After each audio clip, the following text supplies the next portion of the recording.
Hi everyone, I'm Danielle Byington, and this is another video on the Aeneid. In this video, we're covering book 4, which really looks at the relationship between Dido and Aeneas and how it does not work out.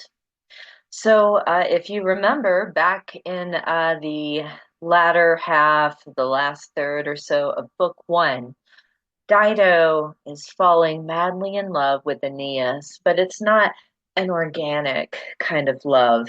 She falls in love with him because of Venus. Venus sends her son Eros, which you will more commonly know as Cupid, in disguise, and he is basically sitting there disguised as Aeneas's son on Dido's lap, listening to this storytelling session that first night. And all the while, he's doing like some Jedi mind tricks on Dido, making her fall in love with Aeneas.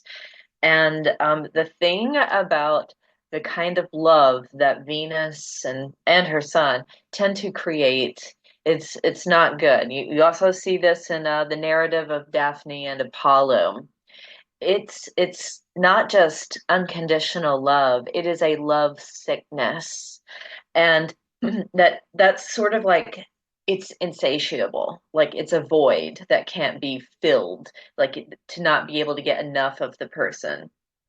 So now that Dido is head over heels for Aeneas, we have Juno, remember that is Hera, coming into the scene again. And remember, she still really hates the Trojans, which means she hates Aeneas. But Venus, Aeneas's mother, Venus keeps, stepping in to protect her son.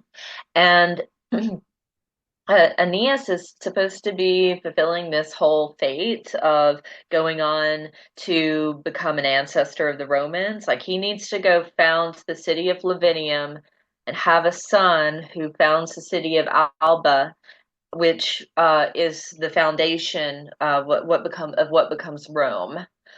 And Juno is like, wait a second. I could prevent him from doing this is because he kind of likes Dido quite a bit too, in an organic way. There, no spell has been put on Aeneas. If I could get these two to marry, this ends the feuds of the Trojans and that going on in Tyre, where Dido came from. And it would also end this feud between Venus and Juno.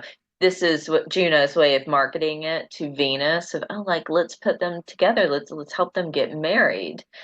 Um, but one kind of Swiss cheese hole in that doesn't come up in the story is okay, Juno, but if he marries Dido, even though that wasn't like the original part of the quote unquote fate, if he marries Dido and we assume that they have children, then aren't isn't that still the continuation of the Trojan lineage?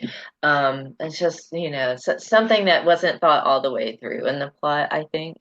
So another problem is Dido swore off marriage when her husband was murdered by her brother. And that's probably not really going to be a problem though, because she's so blinded by her love sickness that Cupid has put on her.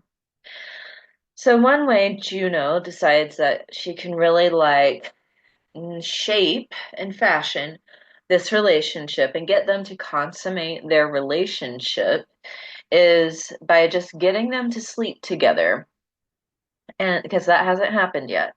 So one day while they are out on a royal hunt, the hunt, the concept of it, especially like with nobility and royalty, you see this in a lot of like European narratives, that the wealthy can go out on a hunt with the people that work for them, their servants, and all that kill is also their food. And so they're out on a royal hunt.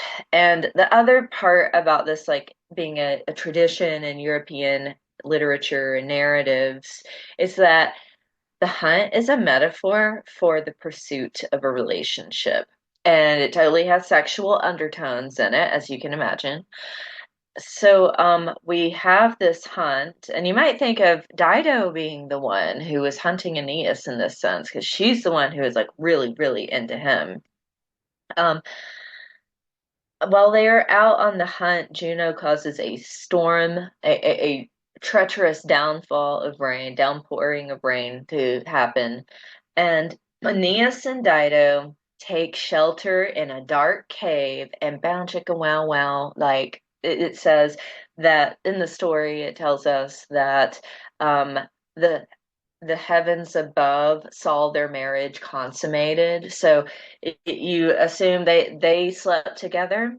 And it also tells you that this was the first day of Dido's death because this deep longing that she has for Aeneas is going to be the death of her, essentially.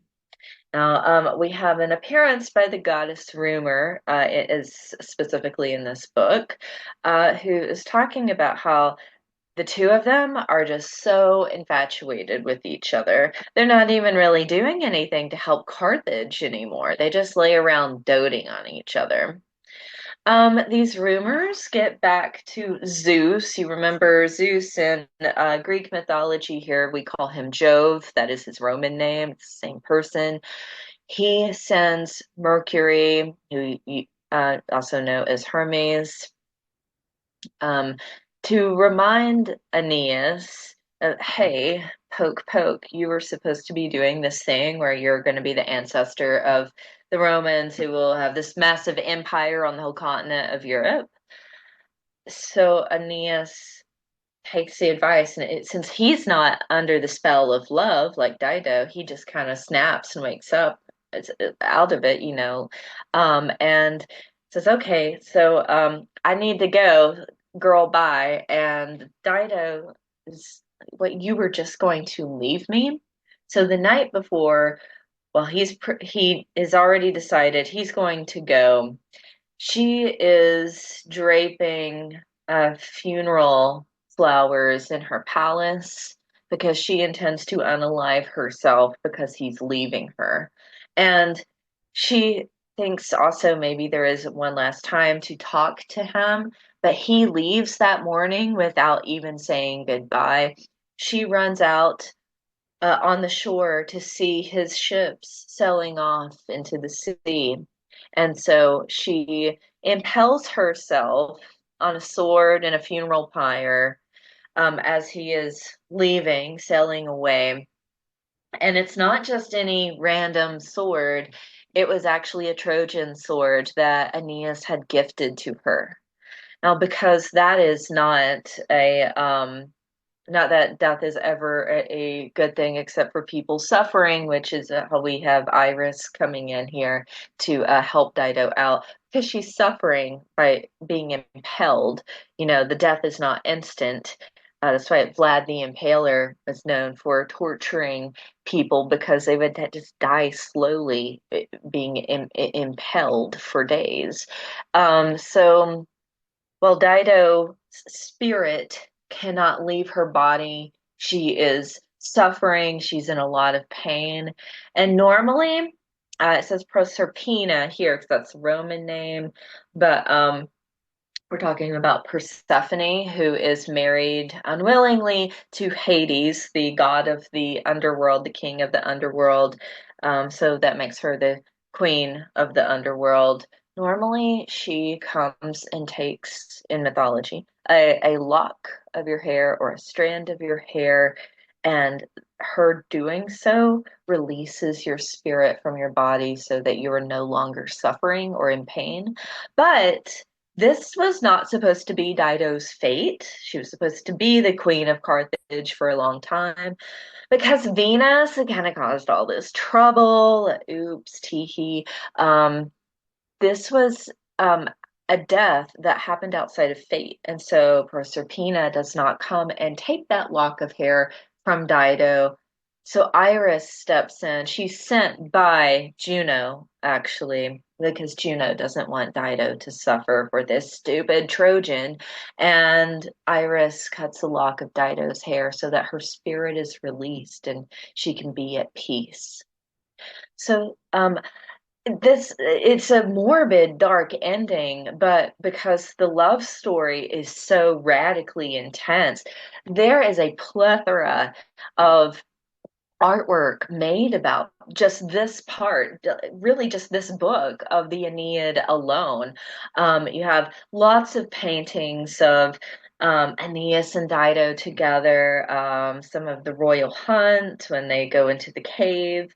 There's even an opera by Purcell, the composer Purcell, about Aeneas and Dido, and just this whole moving emotional thing. Though I think we look at it through a lens of the 21st century now, and it's kind of like Romeo and Juliet. It's like you guys didn't even really know each other, but remember, like this is a different time. People didn't live that long, so it was a true love story to them.